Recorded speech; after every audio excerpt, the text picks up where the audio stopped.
Hey folks, welcome back to another episode of Middle Class Rockstar. This is episode number 55. All right, we're rolling. Back on that weekly train. Doing it weekly, not every other, this year for as long as I can. I imagine there'll be a little break in the summer again. But for now, weekly episodes, and I've got some exciting stuff coming up too. I've got some really cool guests coming on. And it's going great. I'm loving it. A little bit of personal news, personal promo. I have a new single that's out today. It's called Piece of the Valley, and it's up on streaming platforms everywhere. It's quite a bit different than a lot of the other stuff I've put out, the Americana vibe. This song has a synth doubling the bass line, gospel, choir, harmony, and a funky horn line going on through it. So I'm really excited how it came out. The band sounds great. I think it was kind of going for maybe sort of a Dawes vibe production-wise. So anyway, you can check that out, Piece of the Valley, on streaming platforms anywhere. And here's a very short snippet of what it sounds like. Get me a little place in the mountain air. My only neighbors are miles away from here. There'll be no batteries here, and I won't plug in. There'll be no cool kids. I'll just fit right in.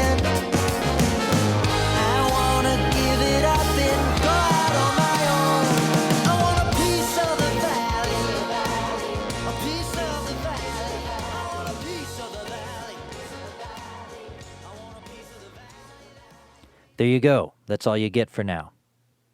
I'm now on Patreon. The podcast is now on Patreon. Patreon.com/Andy Sido, SYDOW, for the price of a cup of coffee per month, as Joe Pug says on his podcast. You can help keep this podcast alive, help me keep doing my music thing. Go to Patreon/Andy Sido if that's something you're interested in. I would appreciate it very, very much. If you want to help out in a completely free way, give this podcast a rate and review on Apple Podcasts or wherever you listen. Or go follow me on Spotify, Andy Sido, whatever. Those things help a ton. They only take a second. Those things are important. You know, the rate and the review. People look at that when they're deciding what their new podcast is going to be. So that helps me out a lot if it's something you enjoy, and I would greatly appreciate it. My guest today is Megan Rose Ellsworth. She's from the small mountain community of Sisters, Oregon, a place bursting at the seams with music and art. Although now she resides in Denver, Colorado, and in May of 2020, she finished her BA in Music Business and Songwriting at the University of Colorado at Denver, which is also where I went. She plays in a group called Sister Neapolitan with Katie, Smith and Alana Margolis. It's beautiful three-part harmonies. It's absolutely astonishing. You need to go check them out. They sound like they could fit on a bill with I'm With Her or Milk Carton Kids. And a couple of their songs up online include Devil's Lament, Lullaby, and Time to Grieve. Also, the song you're listening to in the background quietly right now is one of my songs that's going to be released on an upcoming EP in the next couple months. And they sang the backing vocals. So I thought it'd be a good thing to play for the monologue music today. Megan's current project is her own stuff. It's her solo project, and she goes by her last name, Ellsworth, spelled ELLWORTH in all capital letters. The L's are capital, the H is capital, the W is capital. There's no lowercase here. She's going by Ellsworth, and she's putting out her first album under Ellsworth on January 29th. So in just, I think 2 weeks from today, or 2 weeks from tomorrow, whatever, a week from tomorrow by the time this airs, excuse me. And she'll be releasing it also under the name Ellsworth. She loved the name so much, she thought, why not? I'm going to name my first album that too. And it is great. It's a great name. It's a great last name, and it's a great artist name. She recently released the first two singles off this forthcoming album. Growing Pains came out on December 18th, and we're actually going to start the episode by playing that song. We usually do a song at the end, but Megan gets two songs in this episode because we jump into talking about Growing Pains right at the beginning of the episode. So we're actually going to start off with Growing Pains. Then the second single, which came out on January 8th, is entitled When You Do.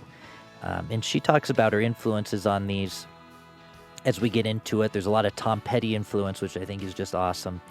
And then we actually have the pleasure of premiering a track here on Middle Class Rockstar, the song Dear Rosie, which comes out on streaming platforms everywhere on January 22nd, can be heard right here on Middle Class Rockstar podcast on January 21st,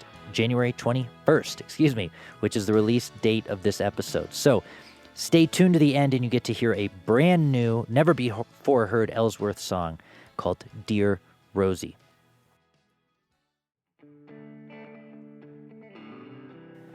Before we jump into the interview, I want to give a quick thanks to our sponsors, PQ Mastering and Narrator Music.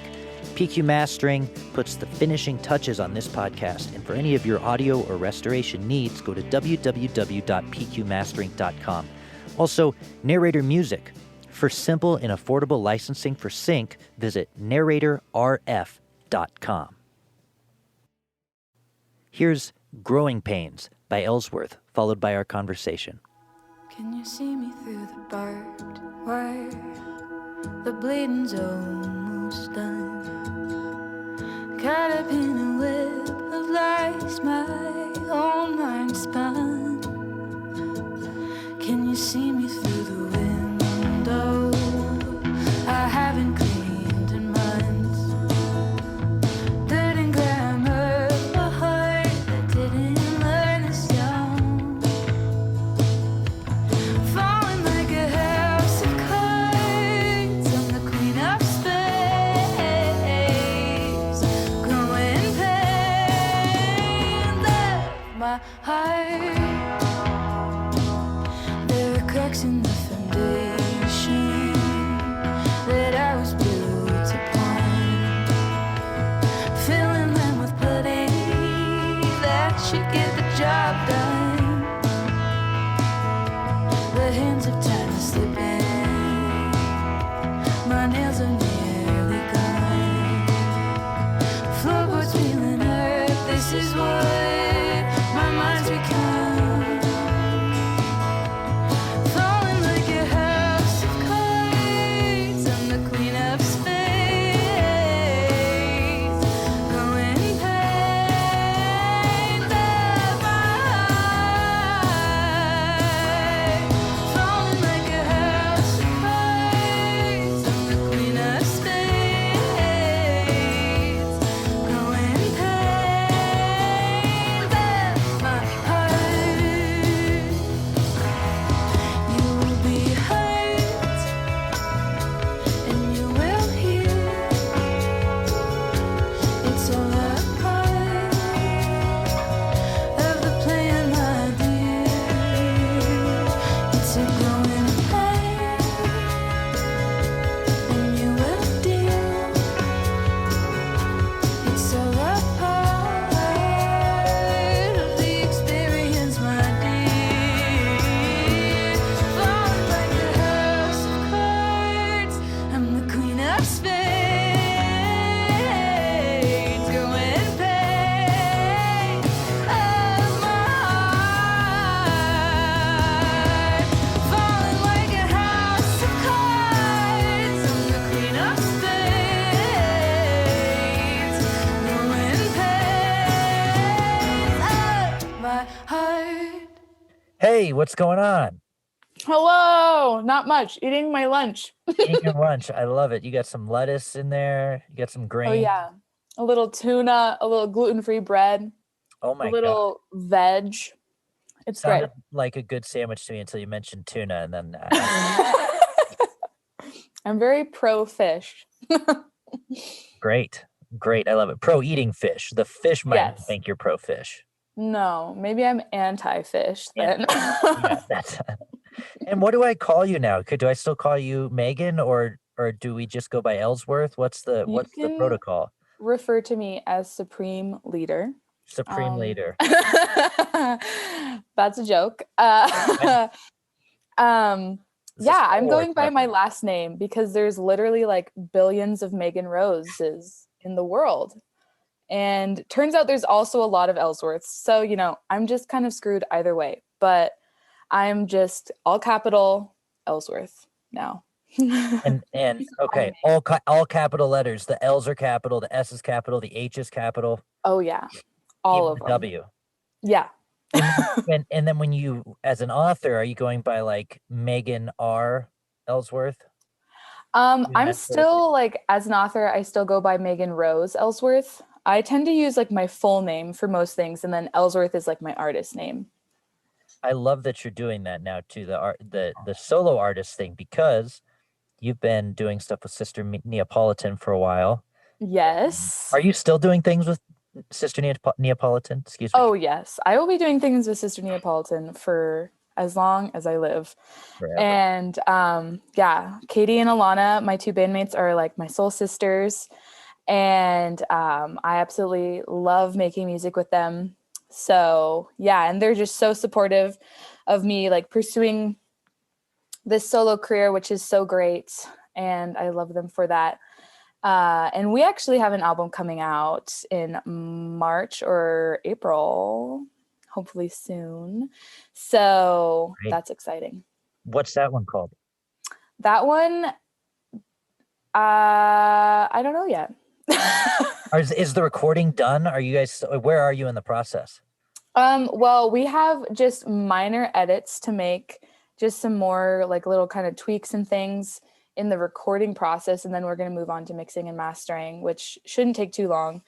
And then hopefully, yeah, sometime in the spring between like March and May, we hope to release the album. So Nice. Awesome. Awesome. yeah. Are you gonna do singles first and things like that? Like how many songs are there? There's gonna be 8 songs. Okay. And I actually don't know if I'm allowed to say that, but I just said it, so I'm Yeah. allowed to say it.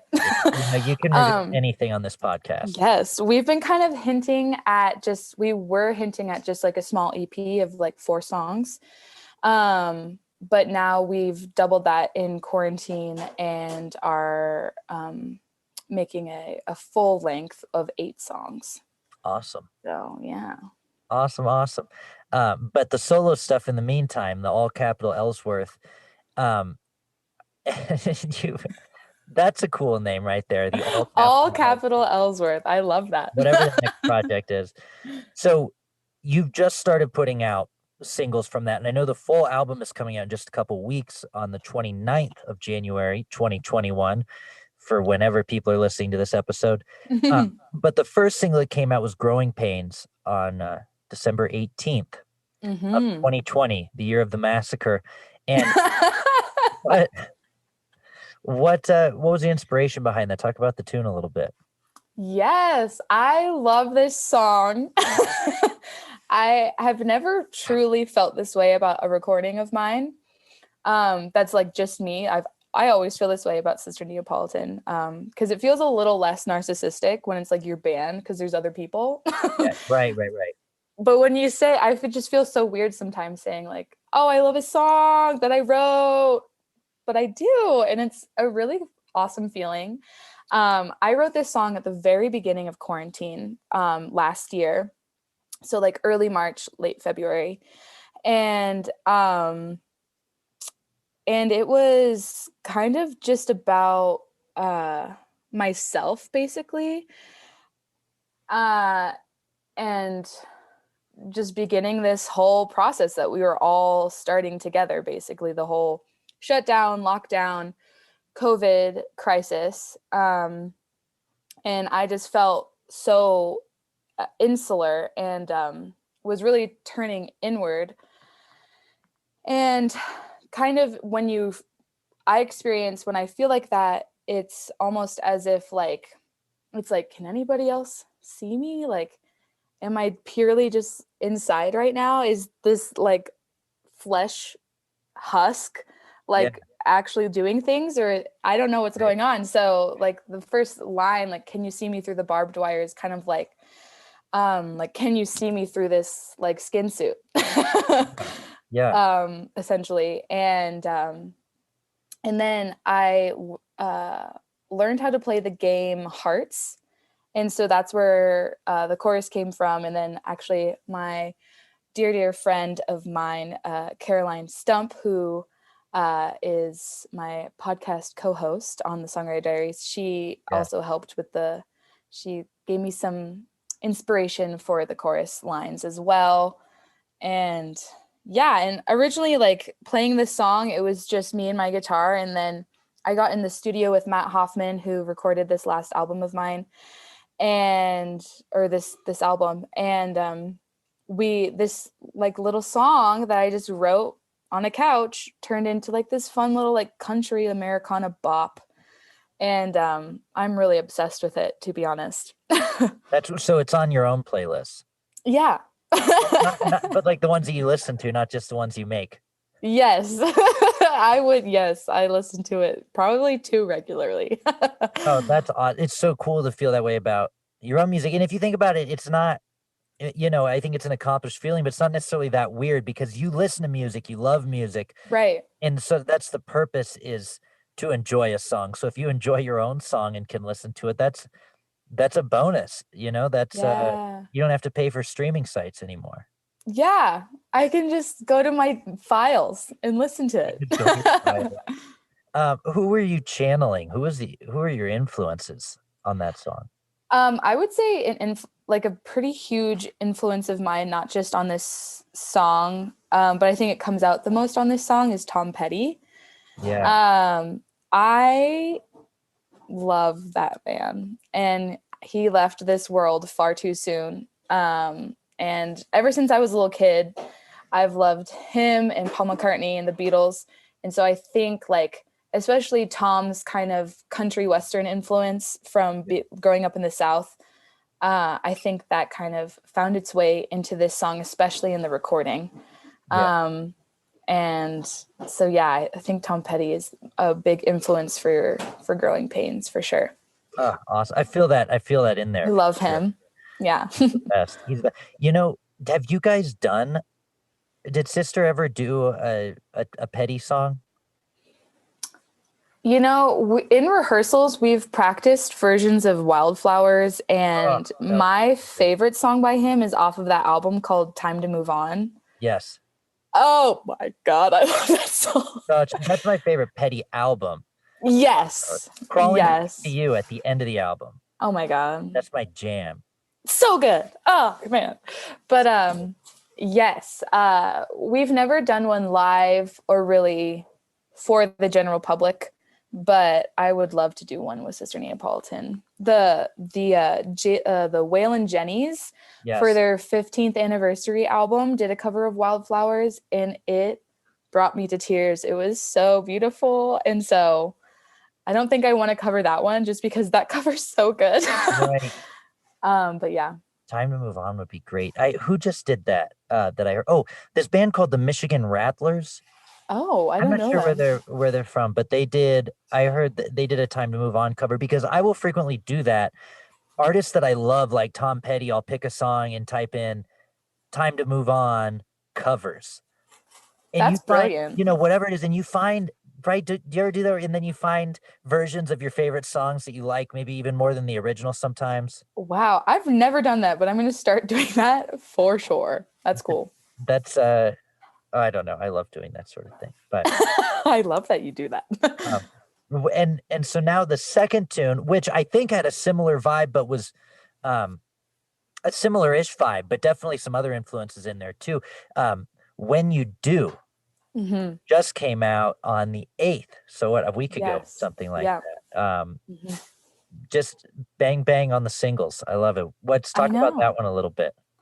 Yeah, that one I wrote actually long before quarantine, probably about a year or two ago. And it was after I got broken up with, and I was salty. Yeah. Maybe not even salty. I was just mostly a big sad bean. So I wrote that song, and that came out of that breakup. And I think it's one of my favorite songs I've ever written. I love that. And who did you? I was gonna say who's this song about? No, don't tell us that. We're gonna go to this person's house. What? Please don't.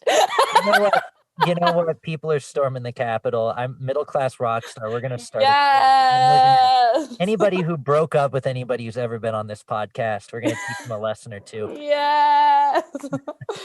But did you has this person heard the song? And if they've heard it, do you think they know it's about them? I don't think they've heard it, Okay, but I think they would know that it's about them if they they did. did hear it. Have you ever thought about sending it? Like, by the way, No. By the way, I wrote a song about how you broke up with me that one time. Here it is. Happy birthday. send it on the birthday. Yeah. That's awesome. Oh, yeah, no. Well, I'm going to pretend that they did hear it and they were Please brought to tears. Good. That's right. And we're pissed off too at the same time. Yeah, yeah. They were like, what the heck, man? What have I done? What have I done? Oh, God.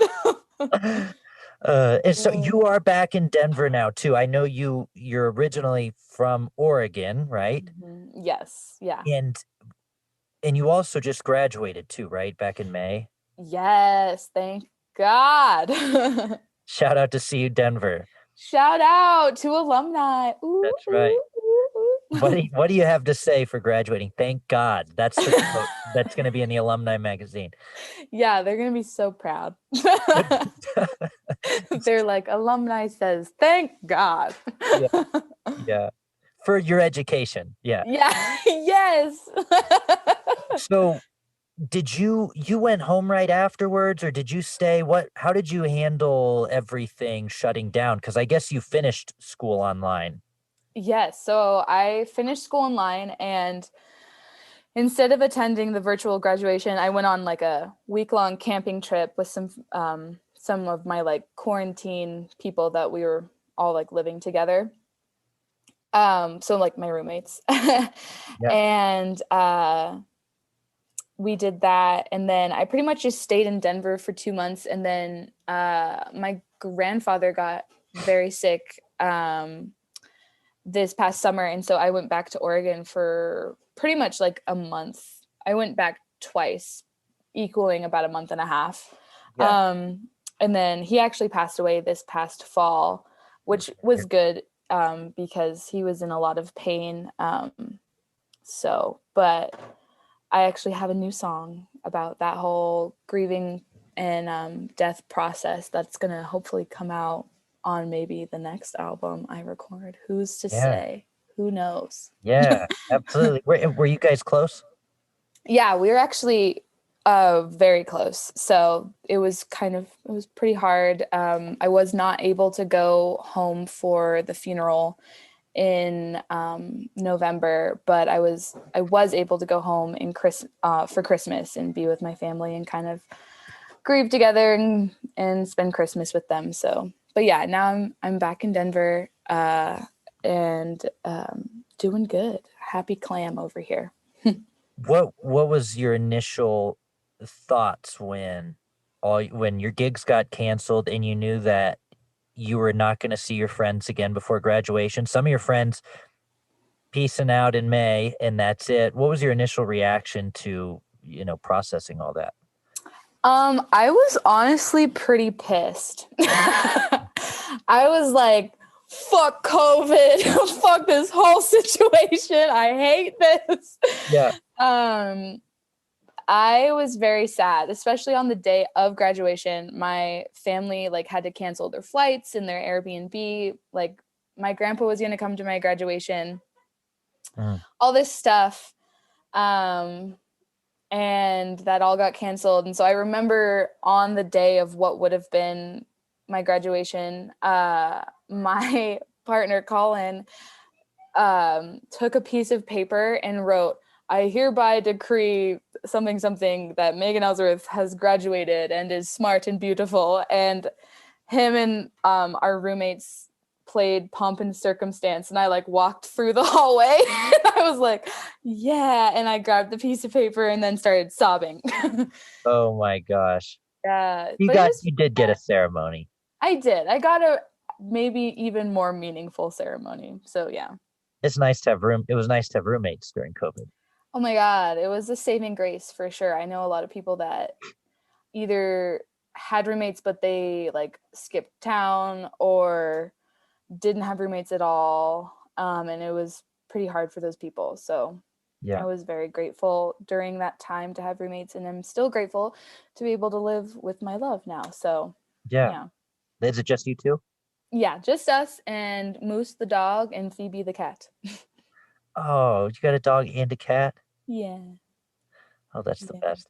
Did Uh-huh. did it help your creative process, or did it shut down your creative process completely? Not living with your love, but I mean, well, maybe that Yeah. too, but COVID. It pretty much shut down my creative process. Not only I think because of COVID, but I think graduating. Being a songwriting major, you're pretty much expected to crank out songs pretty frequently. If not for homework assignments, then for your own like junior or senior recitals, or classes or whatever. So I was this past spring, I was writing songs super frequently, and I had been writing songs frequently for the past 4 years, or actually more like 10 years since I was like 12. So kind of all of that coming to a stop, and then also not being able to play shows, not being able to get together with my bandmates, and having like the world kind of falling around me, definitely shut down my creativity in a big way. I basically was in a song rut until like 4 weeks ago. And I'm just now being able to kind of get back into the creative spirit and write songs again. And I wrote a song like here or there, through quarantine, but nothing that I was like, about. Yeah. So yeah, it kind of sucked. But now looking back on it, I think I have like a much better grasp on my mental health and how to say no, because I've been able to say, oh, I can't do that, COVID. But now I can't really use COVID anymore as an excuse. So now I'm kind of learning to be able to say no just because I don't want to do something, which has been so hard for me my entire life. So I think COVID has been a blessing and a curse. Learning how to say no. I'm still working on that one, Mm-hmm. but that's a blessing Mm-hmm. if you can say no to people. I know. I don't know how people like do it on a regular basis because I can't. And how do you break it to them? Are you nice? Do you just say no? Do you not? Do you ghost? Like, what's your process? Oh no, I'm like the ultimate people pleaser. So I have to like just be completely honest and be like, like I just like really need the night to myself or whatever it is. Like I can't ghost, and I can't just be like, no, send. Yeah. So I Yeah. I I have to like when I do say no, it's usually because like I need to go do something else, or I just need time for myself, usually is what the answer is. So Yeah.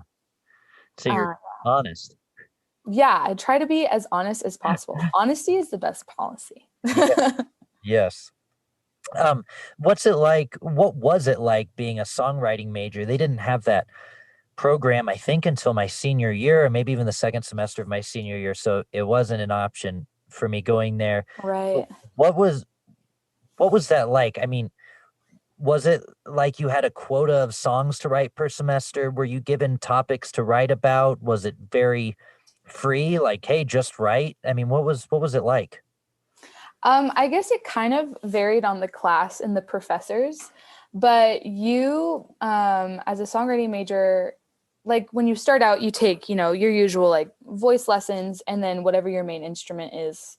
So either like piano or guitar lessons. And once you get past that, you start into songwriting lessons, which are an hour long, and it's either with one of like the three main songwriting professors at CU, which is either Matt Hoffman, Owen Courts, or Doug Kraus, who just recently retired. Yay, Doug. Yeah. And so I got matched with Matt my first semester, and we clicked so well that I just stuck with Matt my next 4 semesters until I graduated. And then he ended up being my producer and engineer for my album, and we're like best friends now. Oh, And I love that man and his family and his dog and his little studio. So it's great. But yeah, like you start out taking beginner songwriting classes, and then intermediate, and then advanced.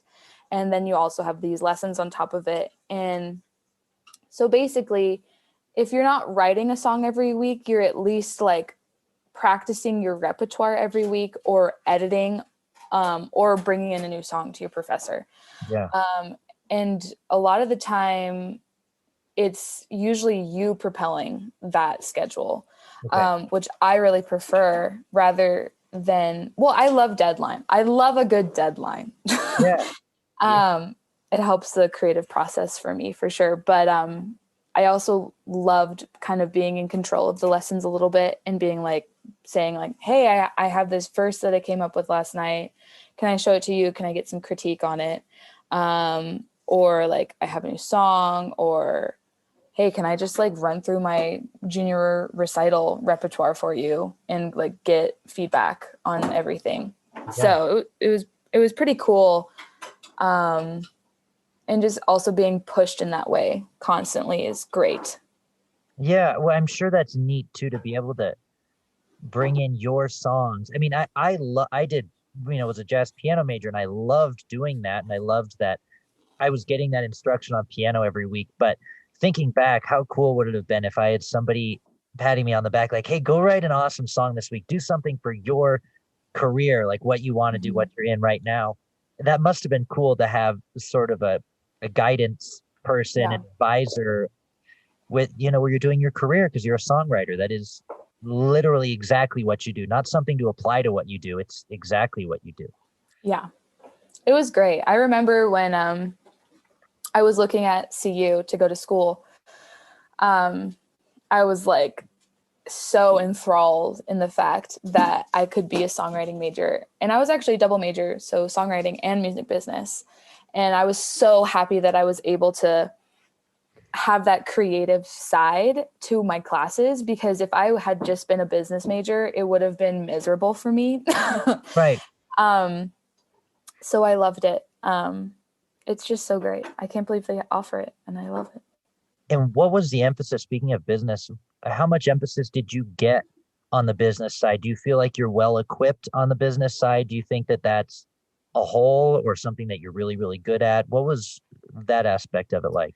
Yeah, I think they definitely made sure we were all well equipped and like ready to go into the real world. But I definitely wish I had paid attention more. Yeah. Me too. Because like now I'm having like some big meetings, and they're asking like, oh, what are you doing to promote your album? And I'm like, I learned this in school and now I'm flailing. Yeah. You know? So I think they definitely, I feel like I have the information inside my brain somewhere, but it's just the matter of finding said information, filing it, and then going back and being able to find that file. Right. It's not as organized as the desktop, probably. No. Yeah. Like that one episode of SpongeBob where you see the inside of his brain, and it's just a bunch of mini SpongeBobs looking through like file cabinets, and they're all just like screaming. I feel like that's what my head is sometimes. That's great. That's good. I had forgotten about that SpongeBob episode, but I've seen them all. We all have. Between 20 and 30 years old, you've seen every SpongeBob episode. Oh, you have? Probably twice. Right. Yep. All those ukulele songs, whatever. Yes. So you have a podcast of your own. I do. The Songwriter Diaries. And I was on it, which was awesome too. I was going to ask about that. And it was awesome to chat with you. And Caroline, how did the podcast get started, and how long have you guys been doing it? So the podcast kind of started as a joke.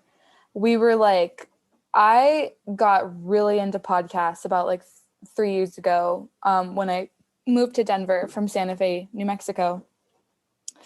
And I love Song Exploder and like NPR All Songs Considered, like music podcasts. And I wanted to listen to more podcasts specifically about the songwriting. And so one day, I think we were in maybe like publishing with Benham. Caroline and I were like, we should just host our own freaking podcast. And was kind of like, yeah, like, sure, that might happen. And then it happened. Yeah. And then we have it recorded on the first episode of season 1. Caroline states, yeah, this might not last very long. And now we're on season 5. How many episodes is that? Well, we keep our seasons relatively short, which is kind of uncommon, but we just like it that way. It's a little easier for us to kind of mentally map. Yes. But each season is around 8 to 10 episodes. So that's like 50 episodes. Oh my gosh. Mm-hmm. At the most. It's probably more like 40, but yeah. I wish I mapped it like that. I've been doing it every week or every other week since it started, and it's constant, right? It's constantly, there's something to do for the podcast, but I think I might like that method where you just spend all your time on it for a few weeks and then. Yeah. Then you just schedule the podcasts to go out, and then you're like, oh, got to post about it. Yeah. Yeah. Awesome. And are you guys are going to keep doing it? No plans to stop? Yeah, no plans to stop so far. I'm really excited for March because we're planning on doing a Women's History Month season. So wow. With all female identified songwriters. Again, I don't know if I was supposed to say that. So if Caroline listens to this podcast and she finds out, she might yell at me. But you know what? If she yells at you, then her invitation to be on this podcast is officially going to get revoked. You can. She won't yell at me. What are some of the, because you're talking about specifically about songwriting, which is a cool angle because so many podcasts, this one, for instance, we just get on the line and bullshit for 30 minutes to 2 hours, but you do actually talk about songwriting. What were some of the podcasts that you listened to that influenced you? Yeah, for sure. Song Exploder. I forget the name of the host of that one, but that is a great one. They have guests like Lindsey Buckingham, Phoebe Bridgers, wow. Laura Marling, like top tier songwriters. And on one of the drives this past summer to Oregon from Colorado, Colin, my partner, and I we listened to like pretty much almost every single episode of Song Exploder. And it was just like mind blowing, especially the Nathaniel Rateliff episode.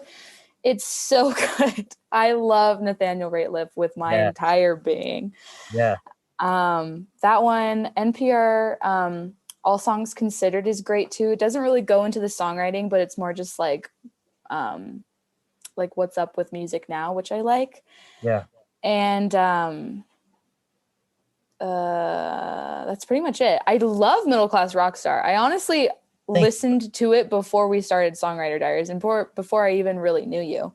And so I'm like, oh, I'm on it now. Oh, you're on it now. Thank you. That means a lot. I appreciate it. Thanks for listening. Yeah.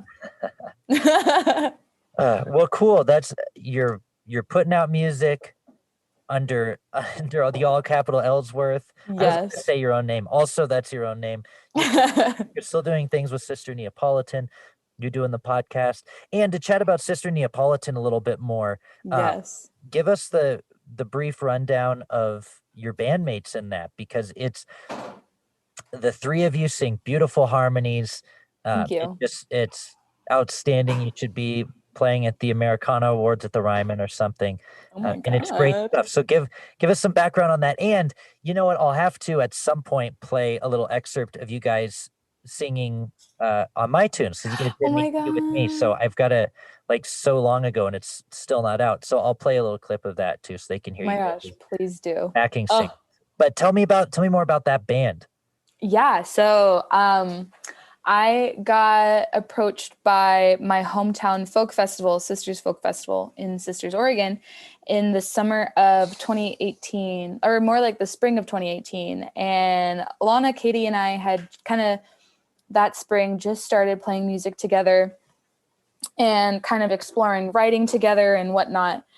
And so when I got asked to play the Sisters High School alumni stage for the festival, I was like, well, why don't Katie, Alana, and I all do it together? And so I was like, hey, do you guys want to play the show with me? And they were like, sure, that sounds great. And we kind of just threw songs together. And honestly, that was not a great performance, but it's fun to look back on it now. And we originally were called Brother, because we all, not Katie so much, but Alana and I love to go, what's up, brother? And call each other brother a lot of the time. So we were like, what if we went by the name Brother? And I personally really loved it, but I love Sister Neapolitan more. And after the show, we were having lunch with my mom and one of her college friends, or college best friends from way back when. And my mom was like, instead of brother, what if you did like sister something? And then her friend Brenda was like, yeah, what if you did something like with your hair color, like Neapolitan? And then I was like, what if we did Sister Neapolitan? And we all were like, whoa, There it that's is. it. Yeah. So we're Sister Neapolitan now. And yeah, I love the music we make together. I'm so immensely proud of it. And we were featured on Indie 102.3 for the month of May. Our two singles that were out at the time, Time to Grieve and Lullaby, were played. And it was just like so surreal hearing us on the radio. And yeah, we all play guitar. And Katie and I play guitar mostly in the band, but Alana's starting to play it live now too, which is super fun. And yeah, we sing in harmony pretty much 90% of the time. And yeah, I love Sister Neapolitan. This is one of the most highly efficient interviews I've ever done, I think, because I wrote down this whole like sheet of things to talk about, and we just went bang, bang, bang, bang, bang, including getting to chat about Sister Neapolitan. Go check out Sister Neapolitan, folks. We'll have all the links in the show notes. But I do want to ask you one more thing I just thought of. Yeah. As we've been talking about school and business and this and that, you've got these songs, this collection of songs coming out on the 29th. Yes. What are you doing promotion wise? What's your strategy there? I mean, are you printing socks with download cards in them? What's the thing? Oh, I kind of love that idea. Are you doing that? No, please take it. Please take it. I love that. I've always wanted to sell socks as merchandise. Like when I was 11, I had this idea. I was like, oh my God, socks as merchandise. And now people do it, but now I just really want to do it for myself. So that's a great idea. But honestly, I had a meeting the other day with a friend of mine, and she was like, yeah, she's kind of like helping me. And she was like, yeah, so what are you doing to promote the album? And I was like, I don't know. I don't really have my ducks in a row. And I guess this podcast is one of the things I'm doing to promote the album, which is great. So thank you for having me on. This is so great. Thanks for coming on. Yes. I guess I'm having, I did 3 singles before the album release. And then I'm going to have some music videos coming out soon. So, and I haven't told anyone that, so I'm leaking it. And so I have music videos coming out, singles, and that's pretty much it for right now. I'm trying to promote as much on social media as possible. This woman the other day told me that my social media needed some love, and she was like, why don't you post as much? And my answer was, because I don't want to be annoying. And she said the most brilliant thing. She said, you need to disconnect Megan from Ellsworth. a little bit, not 100% because Ellsworth is Megan and Megan is Ellsworth, but Right. Megan might be a little afraid to post on social media because she doesn't want to bother people, but Ellsworth needs to be out there and in front of people and on stage and sharing her life and her music and her story. And she said, your songs are personal, so Ellsworth needs to be personal.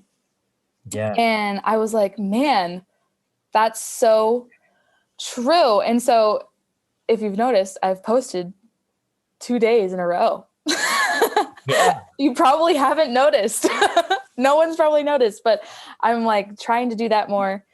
And honestly, I don't have a plan, and that's probably not good, but I'm just rolling with the punches and trying to make music my life 100% and get away from my day job as a podcast producer. And just I'm trying. I might be flailing, but you know, I'd rather be flailing than not trying at all. You know, who knows how to correctly promote something anyway. I think you're Right. promoting it the exact way. You're going to land on something that works. You're going to keep putting out great tunes, and something will just work. Maybe we're putting too much emphasis on the release strategy. I don't know. I don't know either. I relate to you 100% because very much just want to put out the song and be like, okay, everyone go listen to it. I'm going to go start the next one. Yeah, right? We'll meet back here in like 3 or 4 months. Is that cool? Yeah, I love that. Yes. That's so accurate. Well, did we leave out anything? I don't think so. I think we did great. And it's not it's not like we can't do this again. You know, we can do it. I know. Let's do it again. This is so fun. I'm like rarely a guest on podcasts. I'm always in your seat. So I know. It's weird. I felt the same way on yours. Yeah. Like, why you're asking me questions? This is weird. That's not your job. That's my job. Well, I'll hit the pause button, but if you would stay on the line with me for just another minute. Yes. But thank you so much for coming on the podcast. And I'm looking forward to chatting with you again soon. Me too. Thank you for having me on. This has been an honor. Everybody go listen to my singles and stream my album when it comes out. And listen to the podcast, Songwriter Diaries. We'll have all the links in the show notes. Great. Thanks, Andy. Thanks.